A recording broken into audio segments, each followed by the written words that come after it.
Hello, I'm Josh and welcome to my shop. Today I wanted to take just a minute to share with you my favorite everyday carry pen and pencil, and then actually compare them to a very common everyday carry pen, the Fisher Bullet Space Pen. So the pen and pencil are made by Caran D'Ache, I believe is how you say that. It is spelled C-A-R-A-N and then a D with an apostrophe A-C-H-E. They are Swiss made. And the pen is model 849. You can actually see it just under the clip right there. It's kind of hard to see on the camera, but it's there. And the pencil is 844 for a model number. Big fan of both of them. They're a little bit heavier. They're a metal body tube, and there's some plastic components in there, but they seem to hold up okay. And they're a good size, and I just really like the look of them, the aesthetic.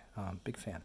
So to compare them to the Fisher Space Pen, the Space Pen is just about 3¼ inches long when it's closed, and then full length with the cap flipped around is almost 5½, just shy inches long. So that's a good size pen when you're actually ready to write with it, and I do carry this one quite a bit. I'm a big fan of that pen. But these guys I like even more, and I carry them more frequently. The Caran D'Aches, when they are just over 5 inches for the pen, and the pencil's a little longer because the top extends a little further, and it has the little metal tip on it. It is just about 5¼ inches long. So not too long, not as long as something like a Bic mechanical pencil, which for comparison's sake is a bit longer than that. Similar diameter of the barrel, but longer, and the weight is quite a bit less on that. Something to note about the mechanical pencil: when you're pocket carrying a mechanical pencil, you want to be obviously careful of what's going on with the tips there. And the tip on these Caran D'Aches are not as brutal as some other tips, like for instance these Pentels that are very popular and I'm a big fan of as well. Keep those in the shop. But the tip on those is a weapon of sorts. If you put that baby in your pocket, you're likely to stab yourself when you bend down or whatever. So I don't ever pocket carry one of these guys. But this one I've never had a problem with. It's large enough that it's not an issue, and also sturdy enough that I don't fear that I'm going to break it. The pen disassembles by unscrewing the top here, and it has, as you can see, a little plastic component there for the clicking. And it takes these ink cartridges. The cartridge is really, really similar to my favorite cartridge from the Pentel Energels, and here is an Energel cartridge.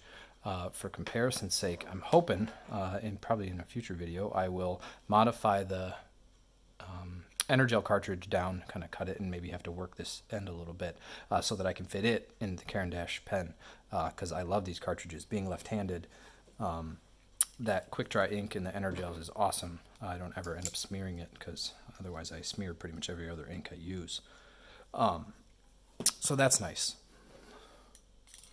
Another thing to note, if you are the type of person that really needs a satisfying click from their pen, this is maybe not the pen for you, which for me is probably a good thing, because if I have a pen that makes a good clicking noise, I am a fidgeter, and I will sit and just do this all day. But this is not the most satisfying click as far as pens go, which for me is a good thing, because it prevents me from doing that when I'm sitting with other people, as opposed to like this Energel. You get that nice, very satisfying clicky sound. So something worth noting in the Caran D'Ache, that you don't get that kind of clicky sound from the mechanism. The pencil comes apart by unscrewing the top, just like the pen. Sorry, you don't have to unscrew, you just pull. It's not threaded. There is a eraser there, which is actually a pretty good eraser, and there's quite a bit of eraser there. If you need more, you just move the little bushing down, and then you have plenty of eraser. The lead then goes into that sleeve. This is a 0.7 lead, which is my size preference, and it works very well. I don't actually put them straight in my pocket. I use what's called a pocket slip. At least that's what I would call it, that I made. It's not anything super fancy. It's just a piece of repurposed leather from a coat that I picked up at the thrift shop.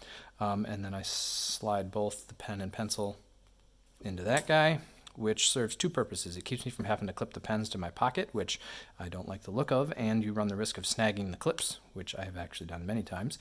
And also it keeps it put in your pocket, believe it or not. The leather has got enough, I don't know, texture to it or whatever, that I can place that in the back of my right pocket and it stays there, and you can't really even tell that I'm carrying a pen or pencil.